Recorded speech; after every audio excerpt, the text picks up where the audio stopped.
Walaupun kenikmatan yang ada melalui makanan, minuman, kenikmatan yang masuk melalui kerongkongan, bukanlah menjadi bahan ketekaburan, bukanlah menjadi bahan untuk dipuji-puji dan dipuja-puja atas dirinya, tetapi semuanya dikembalikan juga kepada Allah Subhanahu wa Ta'ala yang mempunyai kenikmatan dalam rasa. Insya Allah cicipan kenikmatan dalam rasa ini dihaturkan kembali yang maha kuasa juga yang pantas dipuji, karena Allah yang pantas dipuji sebab Allah juga yang menciptakan yang punya sesuatu. Semua yang ada di akal, di otak, semua yang ada di kerongkongan ini hanya merupakan sarana alat mati yang dipakai untuk dilewati oleh yang maha hidup Allah Subhanahu wa Ta'ala, untuk dikunjungi oleh yang maha hidup Allah Subhanahu wa Ta'ala, untuk dikunjungi oleh yang maha memberikan nikmat Allah Subhanahu wa Ta'ala, yang maha rasa, yang maha nikmat. Begitupun di dada ini, apapun yang terjadi, lapang dada, terima apa adanya, segala kelebihan maupun segala kekurangan. Dengan luasnya dada ini, dengan terhamparnya benturan dada ini, sebagai mahaligainya Allah, karena di dalam dada ada kolbu, ada fuad, ada arasnya Allah Subhanahu wa Ta'ala, indahnya malakuti ruh al malakuti nur. Insya Allah akan menerima semua apa adanya, tidak pernah mengeluh. Kalaupun dihimpit dengan berbagai macam persoalan dan cobaan serta usia kaki bukan merupakan bahan pujian, ataupun kuatnya berjalan ketika kaki ini melangkah menuju ke tempat-tempat yang mendatangkan keberkahan, mendatangkan tempat-tempat yang penuh dengan rezeki, mendatangi tempat-tempat yang penuh dengan rahmat, penuh dengan kekayaan yang berlimpah, yang mengais dan mendapatkan rezeki Allah, yang mendapati jabatan, pangkat dan kedudukan di atas tahta bumi, tidak juga memiliki kebanggaan, tetapi diserahkan semua kepada yang Maha menciptakan semua, Allah Subhanahu wa Ta'ala. Kaki yang berjalan selalu tunduk, patuh dan taat, mengikuti perintah daripada otak dan akal, melalui perintah dan gerakan daripada hati dan rasa. Maka insya Allah semua akumulasi dan kumpulan alif lam ha mim dal alhamdulillah pantas dikatakan bahwa segala puji memang hanya untuk Allah Subhanahu wa Ta'ala. Barang siapa yang ingin mengkaji dan mempelajari rahasia Al-Quran 30 juz 6666 ayat, maka akan mendapatkan rahasia itu di 7 ayat Al-Fatihah. Oleh karena itu Al-Fatihah itu adalah ummul kitab, induk, ibu daripada Al-Quran, ummul qura. Dan barang siapa ingin mengetahui rahasia daripada 7 ayat di dalam Al-Fatihah, mulai daripada Alhamdulillahirabbil alamin sampai dengan waladdallin amin, maka dapatkanlah rahasia itu di 7 huruf ini, alif lam ha mim dal, ya nun alif ba. Insya Allah 4 huruf berikut ini yang terpisahkan daripada 7 huruf ini adalah merupakan huruf rahasia, yaitu alif dan ba.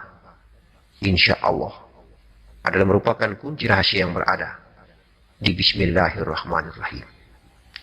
Barang siapa yang ingin mencari tahu tentang rahasia daripada 7 ayat Al-Fatihah, maka akan mendapatkan rahasia itu di huruf di mana diamalkan kita, diberikan amalan itu oleh Allah Subhanahu wa Ta'ala kepada hambanya, yaitu umatnya Rasulullah Karim melaksanakan ibadah sholat. Alif lam ha mim dal, berdiri seperti alif, ruku seperti ha, sujud seperti mim, duduk di antara 2 sujud seperti dal, i'tidal seperti huruf lam, alif lam ha mim dal. Dan barang siapa yang ingin mencari tahu tentang rahasia alif, maka dapatkanlah rahasia itu pada a'udzubillahi minasyaitonirrajim. Barang siapa ingin mencari tahu tentang rahasia a'udzubillahi minasyaitonirrajim, dapatkanlah pada bismillahirrahmanirrahim. Barang siapa ingin mencari tahu tentang rahasia bismillahirrahmanirrahim, maka dapatkanlah huruf ba pada bismillahirrahmanirrahim. Alif adalah rahman seorang laki-laki. Ba adalah rahim seorang perempuan. Dan barang siapa ingin mencari tahu tentang huruf atau rahasia huruf ba, maka dapatkanlah titik daripada huruf ba. Titik itulah Nur Muhammad. Titik itulah setetes mani. Setetes mani apabila masuk di dalam huruf ba, maka dia menjadi rahim. Di alam rahim itulah setetes mani itu akan berubah menjadi huruf nun. Di dalam rahim itulah seperti negeri kolbi yang besar diduduki oleh Nur Muhammad. Itulah hawa ghaibiyah. Itulah perasaan yang sangat halus, firasat batin yang cukup tinggi bagi seorang perempuan. Karena di tubuh kasarnya, di batang tubuhnya, letak posisi duduknya Nur Muhammad yang sejati. Insya Allah. Tetapi lebih sempurna dari segalanya berada di alif. Karena alif itulah zat, pemilik Nur Muhammad, pemilik rahim, pemilik ba, pemilik titik daripada huruf ba. Itulah seorang suami laki-laki. Amin. Bundaku yang dicintai Allah, ayahandaku dan anandaku yang dicintai Allah Subhanahu wa Ta'ala. Indahnya cinta, indahnya sholawat, indahnya syukur. Bersyukur itu adalah sholawat. Sholawat itu adalah cinta. Karena cinta, Allah menzahirkan dirinya menjadi sifatnya. Karena cinta, sifatnya yang bernama Nur Muhammad fana dan lebur di dalam dirinya yang bernama Zat. Karena cinta, maka Allah mempertemukan alif dan ba. Karena cinta, Allah mempertemukan seorang laki-laki dan perempuan. Karena cinta, maka suami bertemu istrinya. Datuk kita Adam ratusan tahun lamanya akan bertemu jua dengan Ummi Hawa nenek kita di tengah padang Arafah yang luas. Karena cinta, maka langit bertemu bumi. Karena cinta, pasti lautan ketemu daratan. Karena cinta, siang bertemu malam.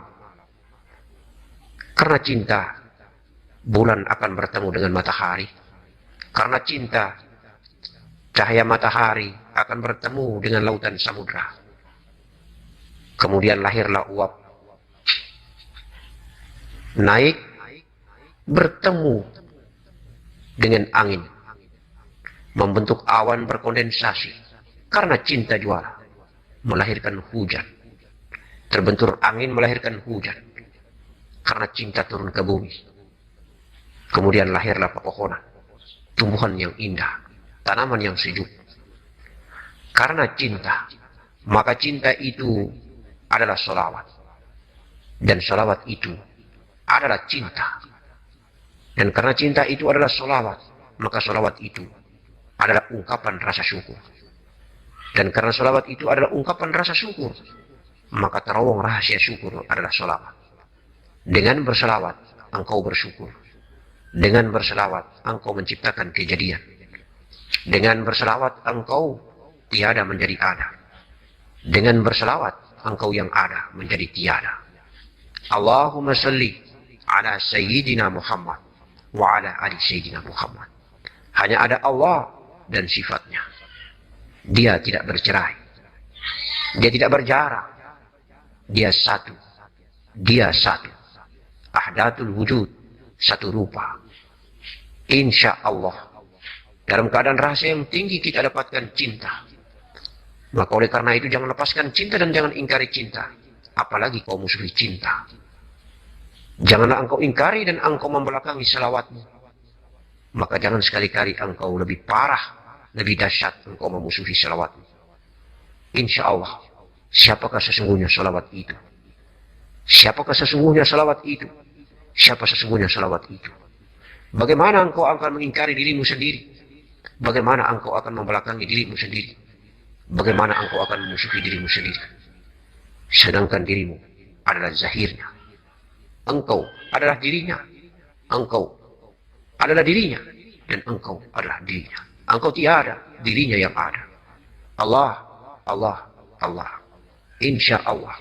Tidak terbedakan lagi antara aku, hamba, dan aku, zat. Aku tiada, zat yang ada. Permata bening tenggelam masuk ke dalam air putih yang suci. Maka tidak lagi ada permata bening itu. Yang ada hanyalah air suci. Itulah sebuah perumpamaan yang indah. Jika kita menyadari diri dan mengenali diri. Dan insya Allah, rasa syukur tidak terkira. Apabila kita telah terlepas dan telah kita tinggalkan Dia yang Maha Ada. Lalu yang ada hanyalah kita. Hamba yang pantas mensyukuri segala yang datang dari pencipta. Allah subhanahu wa ta'ala. Indahnya Allah dan hambanya. Aku Allah, aku hamba. Di dalam aku hamba, ada aku Allah. Di dalam aku Allah, ada aku hamba. Allahumma salli ala Sayyidina Muhammad wa ala ali Sayyidina Muhammad. As-Sayyid, As-Sayyid, As-Sayyid. Rasulullahul Karim. Insyaallah. An-Nabi Muhammad sallallahu alaihi wasallam.